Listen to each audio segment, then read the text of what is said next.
జనసేన అధినేత పవన్ కళ్యాణ్ నిన్న పిఠాపురంలో ఎమ్మెల్యే అభ్యర్థిగా నామినేషన్ వేయగా ఆయన అఫిడవిట్లో పేర్కొన్న వివరాలు ప్రస్తుతం సోషల్ మీడియాలో వైరల్ అవుతున్నాయి. అయితే పవన్ కళ్యాణ్, రేణు దేశాయ్ విడిపోయిన అఖిలానందన్, ఆర్జా కొణిదెల వారసులుగానే ఉన్నారని అంతా భావిస్తున్నారు. కానీ నిన్న ఎన్నికల రిటర్నింగ్ అధికారికి అందించిన అఫిడవిట్లో అఖిలానందన్ దేశాయ్, ఆర్జే దేశాయ్గా ఉంది. అంతేకాకుండా వీరి పేరు మీద పవన్ కళ్యాణ్కు సంబంధించిన ఎటువంటి ఆస్తులు లేవట. ఇన్ని రోజులు కొణిదెల వారసులుగానే ఉన్నారని అభిమానులంతా పండగ చేసుకున్నారు.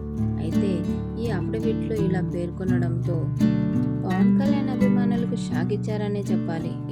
ప్రస్తుతం పవన్ కళ్యాణ్ అఫిడవిట్ వివరాలు బయటకు రావడంతో ఈ వార్త రాష్ట్ర వ్యాప్తంగా చర్చనీయాంశంగా మారింది. అంతేకాదు, పవన్ కళ్యాణ్ 5 ఏళ్ల సంపాదన, అప్పులు, పార్టీ ఇచ్చిన విరాళాలు పేర్కొన్నారు. ఈ వీడియో నచ్చితే లైక్ చేయండి, షేర్ చేయండి, తప్పకుండా సబ్స్క్రైబ్ చేయండి.